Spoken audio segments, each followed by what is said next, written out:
C30 dually update number 5. Look at that. Skipped a few steps, forgot to record again, but we have cab on and fenders on. If we tried hard enough, we would have had the hood on too. However, I figured we'd leave it off for now because I gotta mess around with all this brake hydro boost and pedals and firewall. So makes it a lot easier having the hood off. Well, looks like I forgot to tighten that back down. I'm gonna go ahead and guess that I forgot to tighten the other one back down as well. Yep. Okay, good to know. That's probably causing that bad fender gap. Okay, anyway, yeah, so that's, oh yeah, we got the front bezels back on too. So in order to get, so last fenders, right, they were gone from that. So when we took them out, we really didn't have to bother moving the bumper out of the way.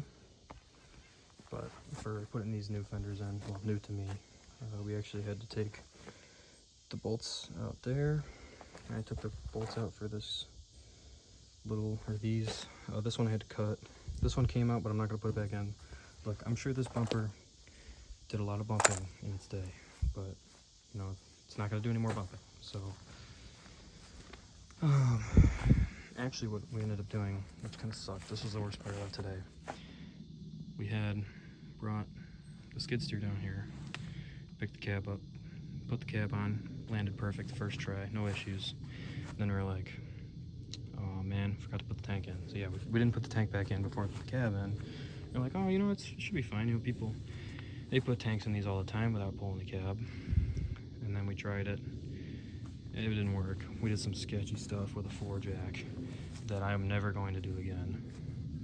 So yeah, we had like this side jacked up, and then the thing wanted to fall off, so we jacked up the other side. Put some gaps between the frame and the cab, and then they almost fell off and crushed our hands. So not gonna happen. We ended up just bringing the skid steer back, strapping her back up and lifting up, throwing the tank in there, and it's in there, which is good. Put the wheels back on, put it back down, because now we're done coating the frame. So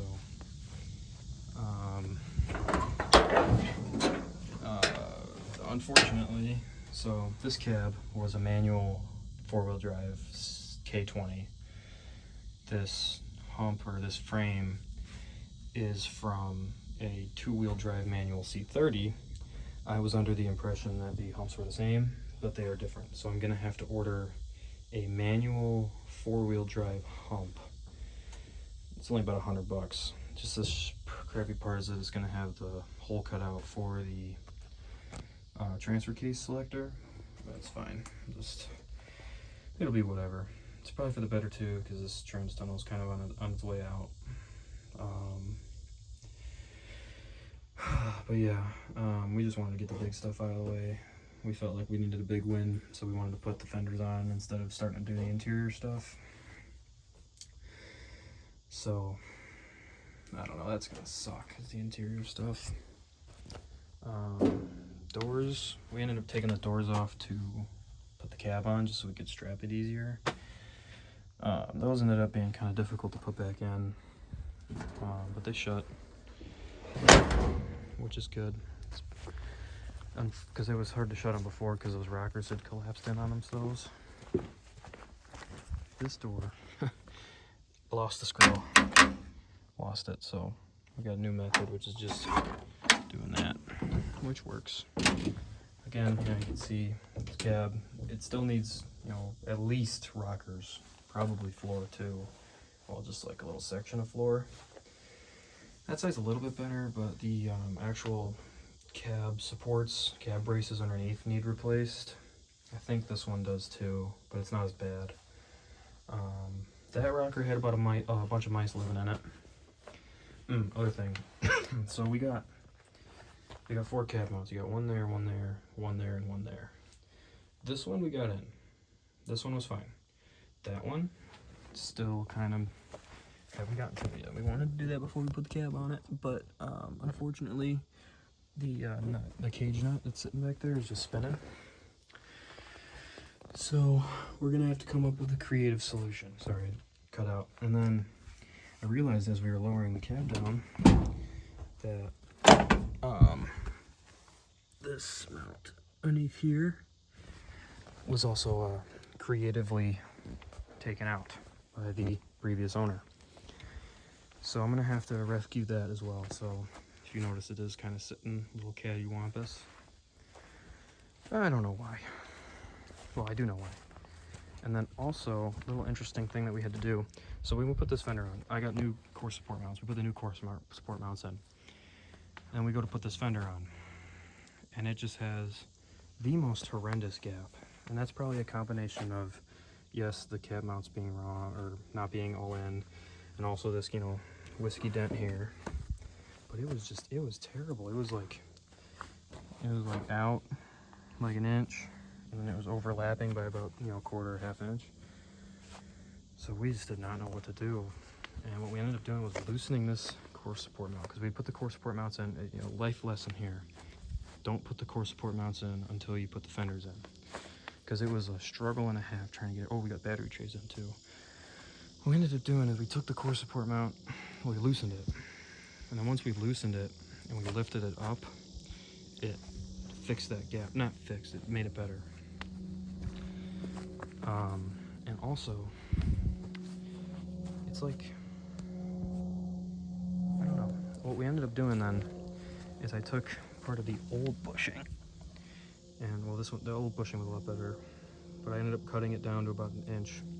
And I basically gave it like an inch body lift on just this one core support mount.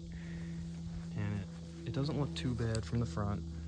It looks a little lopsided if you look at it long enough, but not bad enough to make me throw up. And it fixed our little gap here. And now the only place that this door is chipping is on this body line. But that's what fender shims are for. Now this one over here, I think because of that, is making this kind of not good. But again, this cab mount's not in, so it's kind of sitting too low. So once we get that cab mount in, it should fix itself, and if not, we'll do some shimming and some whatnotting and some here and that's and the whatnots and anyway. So yeah, that's how we're looking. I'm very happy with how we're doing.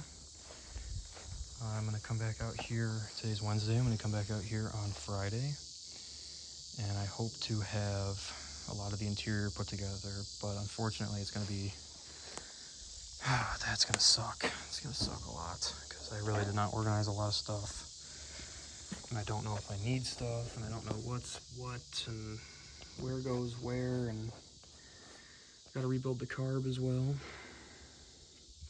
Got to get that pesky smog pump out of there. Just some other miscellaneous stuff, and this will be back. I think the pedal assembly and the steering column are going to fight us the most. And those cab mounts, I'm very scared for those cab mounts. Oh yeah, we were going to mount the mirrors today, but I bought the wrong hardware, so I'm going to choose between buying the right hardware or just kind of drilling bigger holes. I might just drill bigger holes, because that was expensive hardware, because I bought the fancy stuff, like the acorn nut and the cool stuff. But yeah, I'm gonna finish cleaning up here, throw some more parts in the cab just for storage, and then head home.